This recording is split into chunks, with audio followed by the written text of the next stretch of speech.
right, man. So what's next for you? What do you got coming up?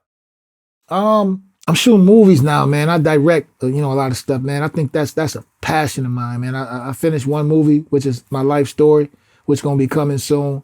I got a lot of other great ideas. I'm writing scripts. I'm again like one of my main focuses to just shoot content that's going against the regular content, some more refreshing and not so negative. I just spent a gang of money on all of my own equipment. About to hire me a staff coming in the next year. Um, Definitely, my kids is getting older, so I'm out here setting them up with real estate and different things like that, man. I'm just trying to just keep on growing, man. Not be so negative and become a little less aggressive as I get older. Cause these young niggas out here, I don't want one of these young niggas to beat me up or no shit like that. Then I'm gonna feel some kind of, I gotta shoot him or something like. So I'm trying to prepare for that phase of my life. You dig what I'm saying? Slowing down, man. Regular shit, man. Yeah, I mean, look at Boosie. Boosie just finished his third movie. Man, Totally hey, independent. that's one of my Totally heroes. independent. I be watching Boosie and I be waking up literally the shit he be doing, and I be like, I can do it. Like Boosie is the inspiration, man. Like to a cat like me, anyway. You know? To a lot of people. I mean, to me, he's an inspiration, and I've known him for 20 years now. Yeah. You know what I mean?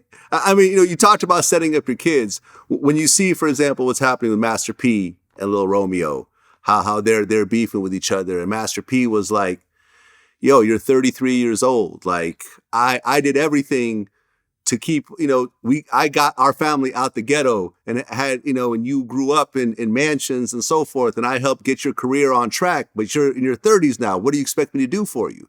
And the son's like, "Oh, you spent all my money on paying your taxes, and I never got no rap chips money." And you see this, what I consider like a spoiled rich kid, complaining that he's not living the lifestyle of his dad.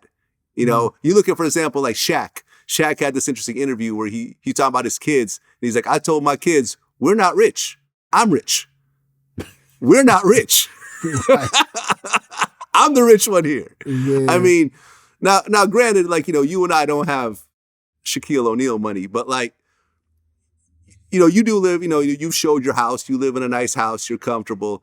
Your kids are probably growing up a lot differently than you do. Are you worried about your kids being spoiled, not having the same motivation, turning on you at one point because you didn't get them that Ferrari that they wanted on their 16th birthday and stuff like that?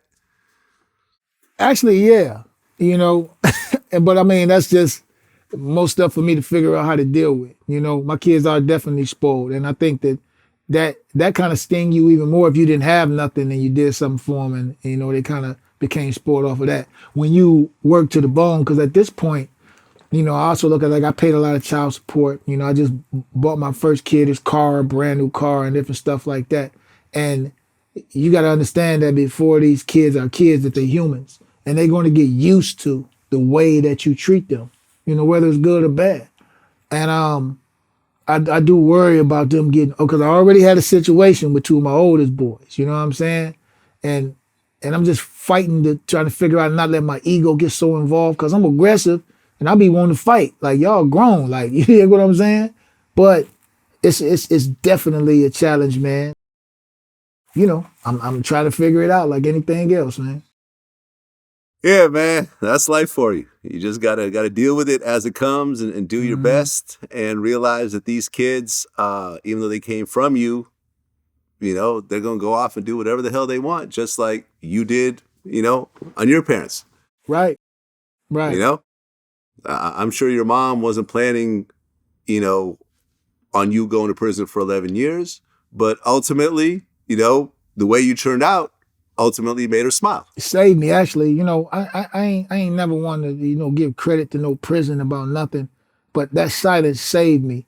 That hole, being in a hole so much, it gave me an opportunity to have nothing else left to do but just read. And then through that reading, I just gained so much insight, not only about myself, but about other people. And then also in that prison, nobody has anything.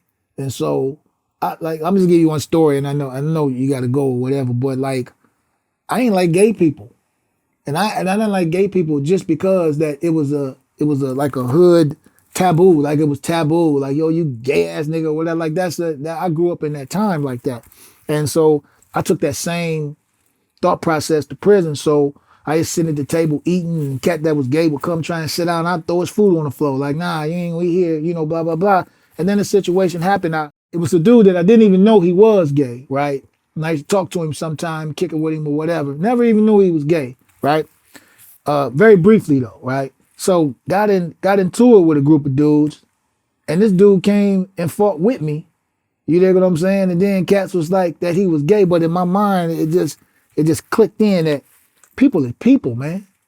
Like no matter what. So that prison it just put me in a place that I'm not judging nobody off of nothing. Not that they white, even that they black, gay, they race, religion, or whatever, man, that people is better off being viewed as people than the shell that they in, you know?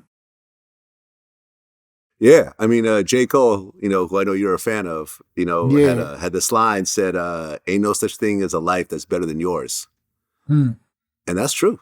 Yeah. His other That's line true. he said, came a long way, too bad you went the wrong way. Yeah, God yeah, damn, man. yeah. Yeah, man. That's how it is.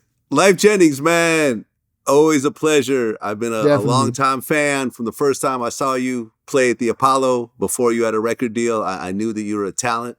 I'm not surprised you've gotten to where you've gotten, and you continue to drop dope projects, dope songs. Thank you. And looking forward to what you got coming up. I appreciate you, man. I'm waiting on that autobiography or something from you, man. You dig? Oh, yeah. It'll come eventually. And I'm gonna call you. Hey, I'm gonna call you. I'm going home today. I'm gonna read up on all that Jewish stuff, and I'm gonna call you. No problem. Get my number from your management. You know what I mean? We'll connect. Absolutely. That's what it is. All right, man. Peace. Thank you. Peace.